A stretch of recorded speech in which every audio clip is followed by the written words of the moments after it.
Assalamualaikum warahmatullahi wabarakatuh. Selamat pagi, salam sejahtera untuk kita semua. Pagi, Bu. Pagi, Bu. Ya, semoga hari ini teman-teman sehat selalu ya, kondisinya sehat, tidak flu dan tidak sakit apapun. Karena ini sedang pergantian musim, banyak yang sakit ya, dijaga kesehatannya. Oke, hari ini kita akan belajar lagi terkait mekanika tanah. Minggu lalu saya sudah share materinya, jadi untuk hari ini nanti akan ada soal latihan dan juga saya bahas sedikit ini sebelum masuk ke soal latihan itu. Kan kemarin kita sudah bahas di Google Classroom ataupun di WhatsApp group, ada yang bertanya chat pribadi juga. Nah, ini kita bahas dulu sebelum masuk ke soalnya gitu ya. Oke, saya share materinya. Nah, materi kali ini agak sedikit berbeda ya dengan yang pertama. Untuk yang ini itu terkait percobaan laboratorium. Jadi percobaan laboratorium ini merupakan bekal kita nantinya saat kita praktek untuk di lab gitu ya. Jadi kalau misalkan teman-teman kurang paham ini kan ini secara teorinya. Namun kalau untuk prakteknya nanti kan biasanya agak sedikit berbeda dengan yang di teori. Kan kalau praktek kita pegang atau langsung ke barangnya langsung gitu ya, praktek gitu. Nah, kalau yang teorinya itu seperti ini. Jadi semuanya diawali dari kita mencari tanah. Nantinya akan ada beberapa kategori tanah. Kalau teman-teman sudah membaca buku yang sudah saya share, e-booknya di situ ada. Jadi nanti ada tanah lempung atau tanah pasir, ataukah tanah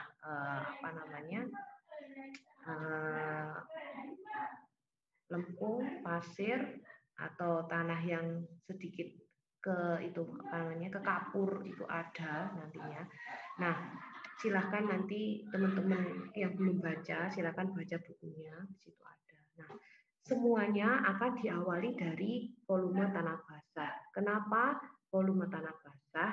Sebab suatu tanah kondisinya kalau kita ambil itu pasti akan mengandung air kayak gitu. Nah, tugas kita nantinya kita akan melihat bagaimana sih si kondisi tanahnya ini, kita mau melihat kandungan airnya seberapa.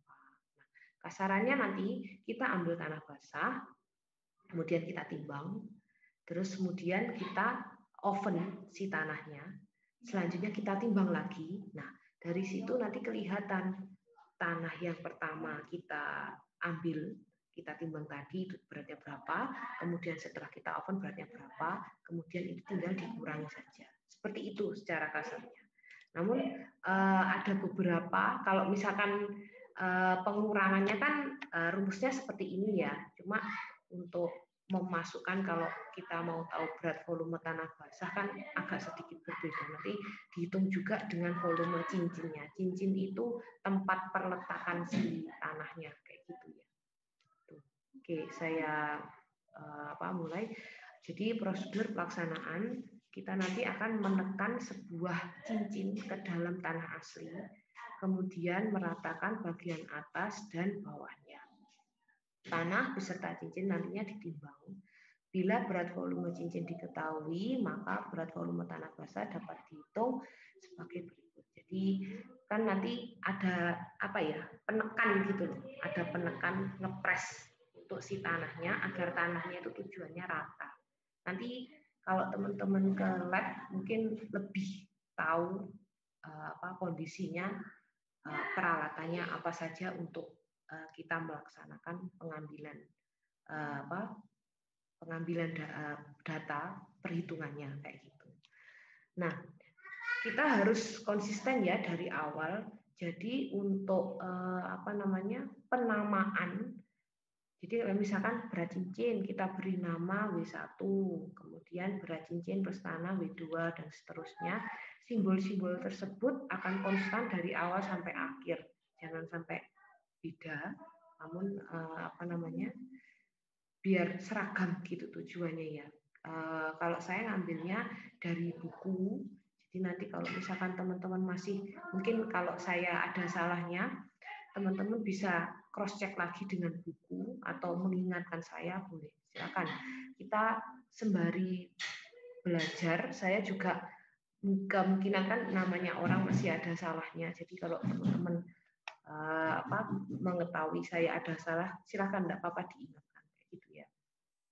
Kemudian ini diingat lagi bahwasanya metode ini itu tidak bisa digunakan untuk tanah yang sangat kering dan yang memiliki tingkat plastisitas rendah.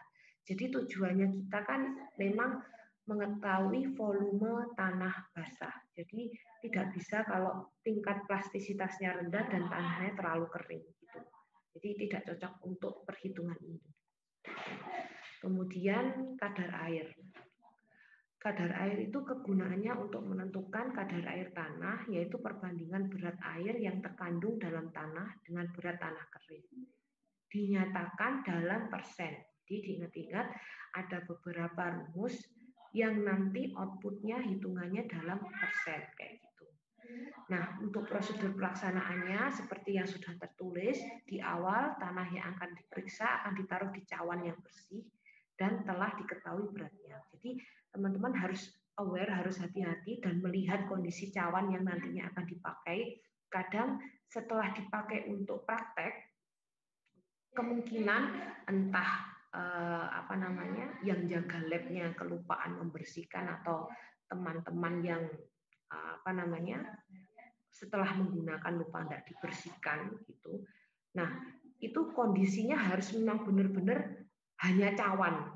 Jadi kadang ada kesisa tanahnya dikit-dikit gitu ya. Itu nanti akan mempengaruhi berat. Jadi kalau usahakan memang kondisinya memang sudah bersih ya gitu. Sebelum digunakan untuk ditambahi tanah yang akan kita hitung. Kemudian selanjutnya cawan dan isinya itu akan ditimbang dan beratnya akan dicatat seperti yang saya ungkapkan di awal tadi. Kemudian cawan dan tanah basah dimasukkan ke oven pengering sampai beratnya konstan. Nanti saat memasukkan ke oven itu akan ada waktu. Jadi akan dibatasi waktu berapa lama untuk menempatkannya di dalam oven seperti itu. Jadi kalau terlalu lama nantinya kan juga tidak baik kayak gitu. Jadi akan ada batasan waktunya. Gitu. Selanjutnya keluarkan dari oven, kemudian didinginkan dalam desikator. Desikator ada di lab, nanti teman-teman bisa cek sendiri. Kemudian setelah dingin ditimbang beratnya, kemudian dicatat. Jadi kasarannya tanah di awal ditimbang, kemudian dicatat dan dimasukkan ke ke oven. Setelah dari oven kering, kemudian ditimbang lagi, tinggal yang berat awal tadi yang basah dikurangi berat yang kering. Seperti yang saya ungkapkan di awal. Nah, ini untuk perhitungannya. Jadi ada berat cawan tanah basah, ini simbolnya W1 ya. Ini jadi nanti nilainya satuannya dalam gram. Untuk kadar air bedanya dikali 100%. Satuannya juga masih sama dalam gram. Nah, masuk ke berat jenis. Berat jenis ini perbandingan antara berat butir tanah dan berat air dengan volume dan temperatur yang sama. Untuk cara menentukan berat jenis, yang pertama, contoh tanah kering di oven. Jadi ini beda dengan berat tanah basah tadi. Jadi ini berasal dari tanah kering, tanah yang berasal dari oven gitu. Jadi tanah keringnya tadi setelah mungkin gini, teman-teman pakai yang bekasnya dari oven tadi, setelah dingin gitu, kemudian dia masukkan ke oven lagi, atau teman-teman bisa mencari juga, tapi mencarinya ini agak susah ya dengan kondisi kalau hujan kayak gini. Dan kondisi Malang biasanya tanahnya itu cenderung masih sedikit basah. Jadi kalau teman-teman ini solusinya ya pakai tanah setelah pakai dari oven itu. Jadi teman-teman bisa menggunakan tanah yang bekas dari oven itu, kemudian dikeringkan lagi di oven, ditempatkan dalam cawan yang beratnya sudah diketahui. Jadi cawannya juga harus ditimbang. Kemudian ada cawan plus tanah yang harus ditimbang. Selanjutnya, contoh tanah dimasukkan dalam pignometer yang telah berisi air sulingan sebagian. Nah, ini nanti untuk gambar pignometernya ada, nanti saya beritahu. Kemudian pignometer dipanaskan agar udara dalam contoh tanah dikeluarkan. Jadi kan niatnya juga mengetahui jumlah udaranya juga ya. Jadi tanah sendiri itu ada udara, ada si tanahnya, kemudian ada air kandungannya. Setelah udara keluar, pignometer diisi penuh dengan air suling. Udara ini keluarnya berupa gelembung ya.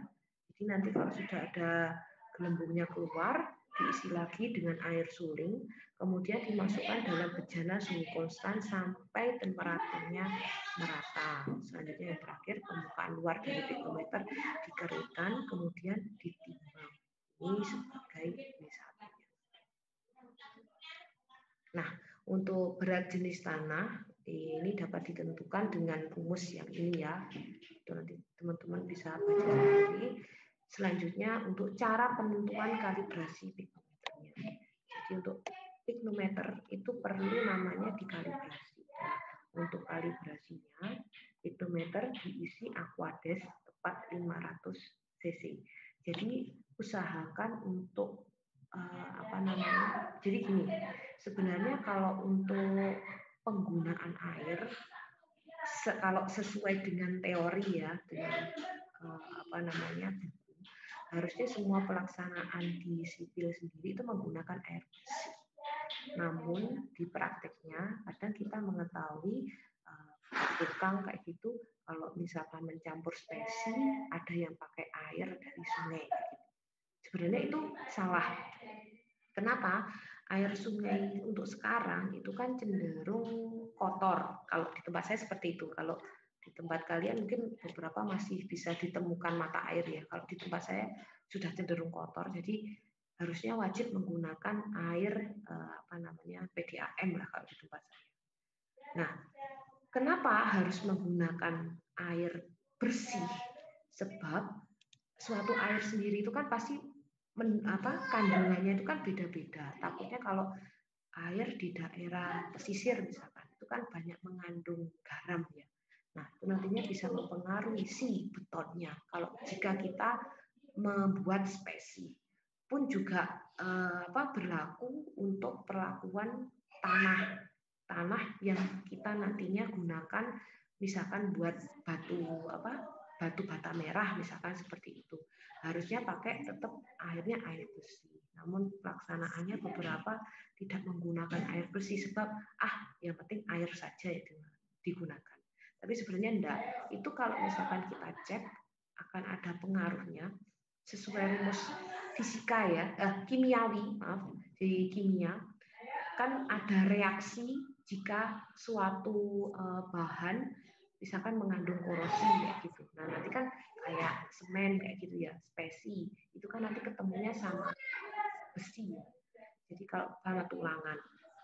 Jadi kalau misalkan kita tidak memperhatikan air yang digunakan, takutnya kita merencanakan rumahnya itu misalkan kuat sampai 10 tahun.